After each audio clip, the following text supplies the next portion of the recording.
Good thing their ship isn't made of cardboard.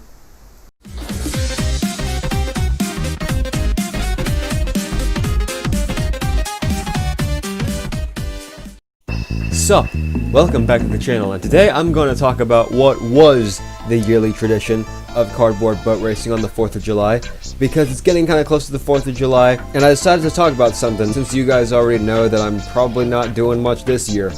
And I say, what was, because the tradition has since stopped.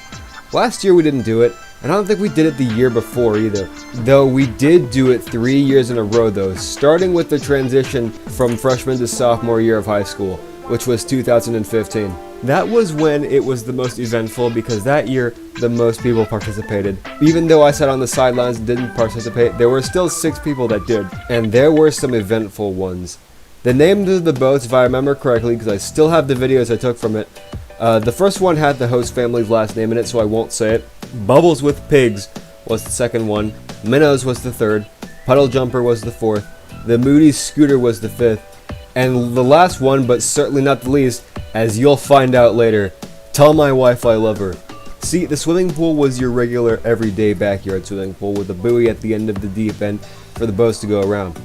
The race started at the shallow end of the pool, and what they would do is circle around the buoy and then come back. There were 6 teams of 2 participating in the boat races. The first 2 were just basic cardboard boats that didn't really do anything noteworthy. The first one moved rather slowly through the water, considering it was just a cardboard box with some added duct tape for stability, and the 2 peeps fell right out of it when they got to the finish. The second one, Bubbles, was sort of a flat lump of cardboard and duct tape that actually moved faster across the water with paddles, and it moved very smoothly for that matter too. It got around the buoy with no problem, and the twin brothers piloting it stayed dry. Minnows, the third boat, started off as these 2 long boxes held together by a giant piece of cardboard on one side and a few pieces of duct tape on the bottom. So it had kind of like a sled look to it if you looked at it from the bottom.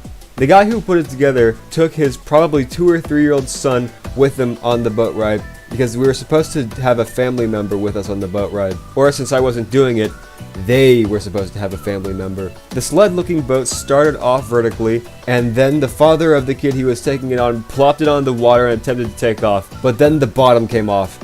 And as you know, the bottom was only a few pieces of duct tape. Since the 2 boxes were connected by this long piece of cardboard, it sort of folded over and became like a flat U-shaped thing. From there, he was able to raft the thing across the pool and around the buoy to the finish, which was funny because it moved better after it fell apart. Of course, the rafting didn't work out too well, but we actually thought that it would be the winning boat because even if there was a bit of trouble in the beginning, it was smooth sailing, literally, after the boat fell apart.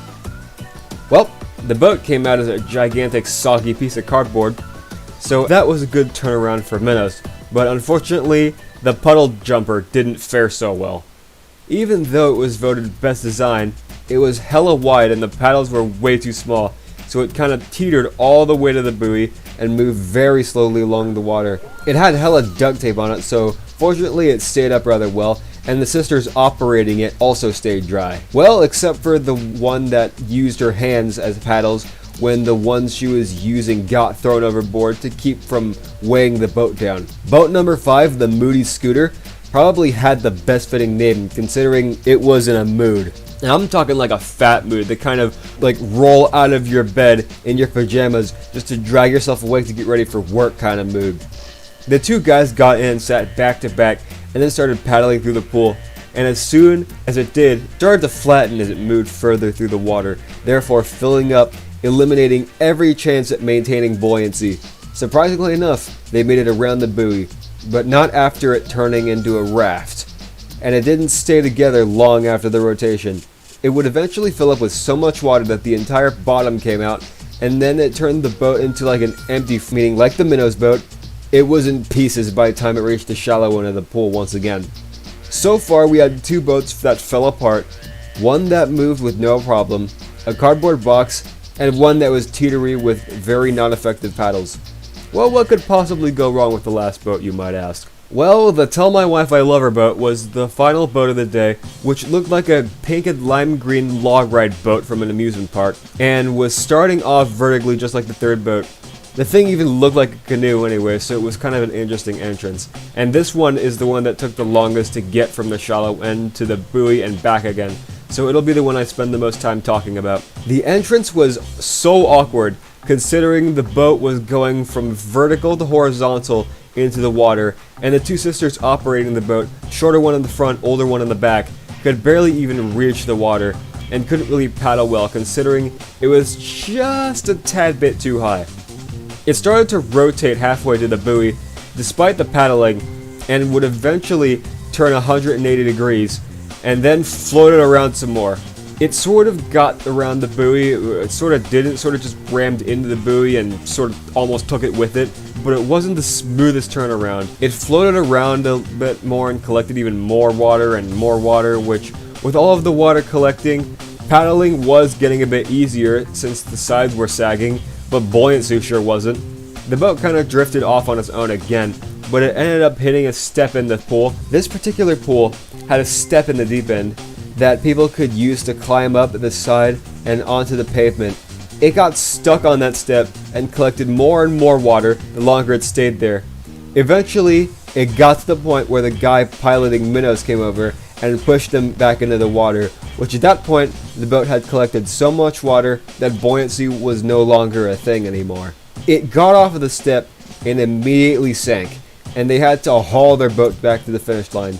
So yeah, after all that, to tell my wife I love her, but I don't think it really does love its wife, considering how the boat took so long to get back. So that was the first year we did cardboard boat racing, which we did do it 2 more years, but neither of them were very eventful. I'm just gonna wrap the video up there, so thank you guys so much for watching. I hope you guys enjoy your 4th of July this year. I'll do my best to enjoy it because I gotta work that day anyways. My Discord, Steam, and I believe Newgrounds information, or my old Newgrounds information, was at the bottom of the end card. I need to change my end card again because my Newgrounds is different. Bonus question is on the side of the end card. The previous video is in the middle. Thank you guys so much for watching. Stay safe, don't die, and I'll catch you guys next time.